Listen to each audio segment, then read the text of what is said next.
अस्सलाम वालेकुम नाज़रीन, उम्मीद है कि आप लोग खैरियत से होंगे। नाज़रीन, ये 18वीं सदी का वाक़या है जब बरतानिया की फ़ौजें दुनिया के मुख्तलिफ़ इलाकों में दाखिल हो चुकी थी और जंगें लड़ रही थी और कुछ इलाकों को उन्होंने फ़तह भी कर लिया था कि बरतानिया में एक नौजवान जिसका नाम रॉबर्ट क्लाइव था, उसने क्लर्क की नौकरी के लिए दरख्वास्त दी।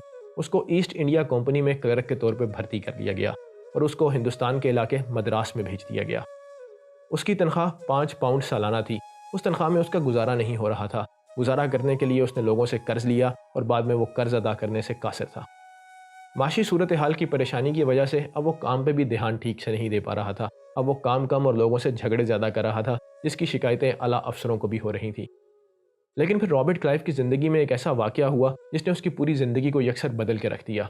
वो अपनी ज़िंदगी से मायूस हो चुका था। उसने खुदकुशी करने का इरादा किया। उसने अपना पिस्टल निकाला, उसको गोलियों से भरा और फिर अपने सर पे रख के ट्रिगर दबा दिया। इरादतन वो अपने आप को कत्ल कर चुका था, लेकिन मौजज़ाती तौर पे वो ज़िंदा बच गया क्योंकि गोली नहीं चली। उसने जब पिस्टल खोल के देखा तो वो गोलियों से भरी पड़ी थी। नाज़रीन, रॉबर्ट क्लाइव एक अक्लमंद आदमी था। वो कुदरत के इस इशारे को समझ गया। वो समझ गया कि खुदा ने अभी उससे कोई काम लेना है जो उसने नहीं किया। उसने अपने क्लर्क की नौकरी से इस्तीफ़ा दिया और बरतानवी फ़ौज का हिस्सा बन गया। उन दिनों फ्रांस भी दुनिया के मुख्तलिफ़ इलाकों में जंगें लड़ रहा था और कब्ज़ा करने की कोशिश कर रहा था। फ्रांस की फ़ौजें उन दिनों हिंदुस्तान में भी मौजूद थीं और बरतानवी फ़ौजों से जंगें लड़ रही थीं।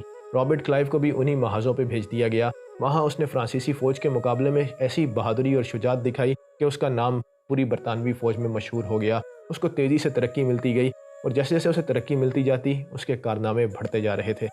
उसने फ्रांसीसी फ़ौज को हिंदुस्तान में पैर नहीं जमाने दिए, जबकि बरतानवी साम्राज्य के पैर हिंदुस्तान में मजबूत कर दिए। वो रॉबर्ट क्लाइव जो अपनी ज़िंदगी से मायूस होकर अपनी ज़िंदगी को ख़त्म करने जा रहा था, वो हिंदुस्तान की सबसे अमीर तरीन रियासत बंगाल का तन्हे तनहा मालिक बन गया। उसको अंग्रेज़ साम्राज्य ने सर का खिताब दिया और अंग्रेज़ साम्राज्य की तारीख में रॉबर्ट क्लाइव का नाम लॉर्ड रॉबर्ट क्लाइव और हिंदुस्तान के अव्वलीन फ़ातह के तौर पर लिखा गया। हम में से हर शख्स की ज़िंदगी में ऐसे मौक़े आते हैं कि जब वो ख़तरनाक तरीन हालात में मौजज़ाती तौर पर ज़िंदा बच जाता है, लेकिन हम कुदरत के उस इशारे को समझने से कासिर होते हैं। लेकिन रॉबर्ट क्लाइव जैसे लोग कुदरत के उस इशारे को फ़ौरन पढ़ लेते हैं।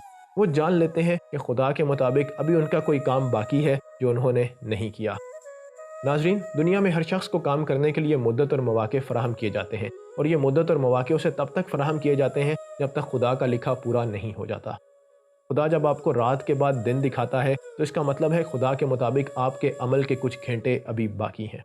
अगर आप हादसात की इस दुनिया में अपनी ज़िंदगी को महफूज रखने में कामयाब हो जाते हैं तो इसका मतलब है कि खुदा के नज़दीक आपके अभी कोई काम बाकी हैं जो आपने अभी सर अंजाम देने हैं। उम्मीद है आपको आज का वाक़या पसंद आया होगा। अगले वाक़ये तक के लिए मुझे दीजिए इजाज़त। तब तक के लिए अल्लाह हाफ़िज़।